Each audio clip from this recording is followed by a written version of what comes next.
Welcome to the fourth video in the read option series. My name is Justin, and today I'm going to be talking about second level reads, specifically inside RPOs.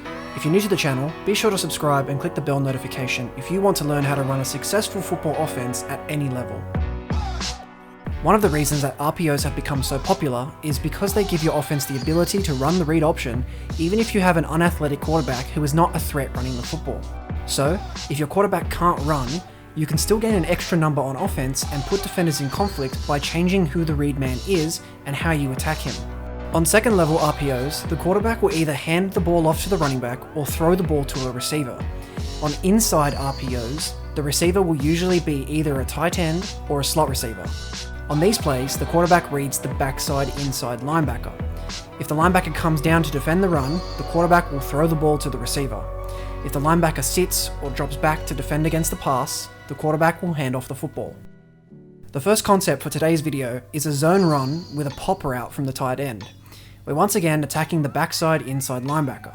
If he crashes down to defend the run, the quarterback will keep the ball and throw it to the tight end who is releasing on a vertical or seam route into the space behind the linebacker.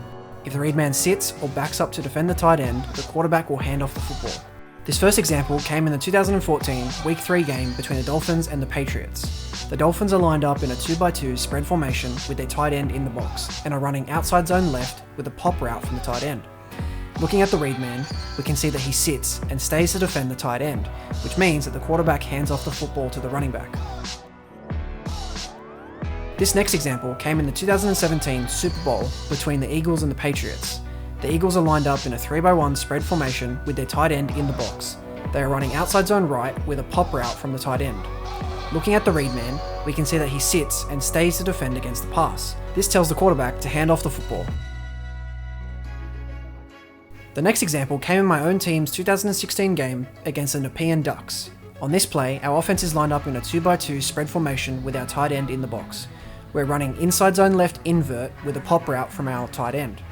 Looking at the read man, we can see that he immediately runs across to defend against the run, which tells me to pull the ball and throw it to our tight end.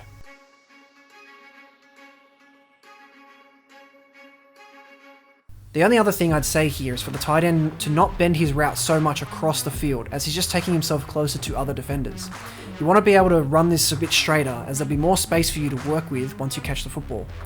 So if our tight end ran straight here, he'd most likely be able to run all the way for a touchdown. The next example came in our 2017 game against the Sydney Uni Cubs. On this play, our offense is lined up in a 2-back formation with our tight end in the box. We're running inside zone left invert with a pop route from our tight end. Looking at the read man, we can see that he runs out to defend against the run, which means that I have to keep the ball and throw it to the tight end.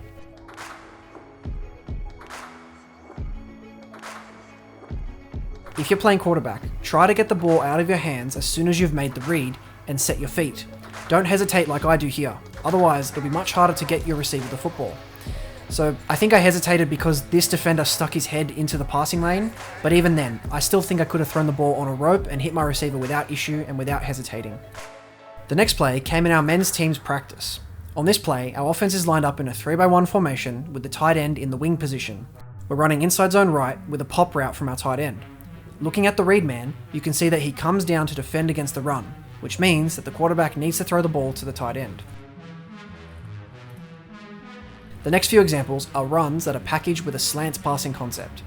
The read man is once again the backside inside linebacker, only this time the quarterback will give the ball to the running back or throw it to the slot receiver running the slant route.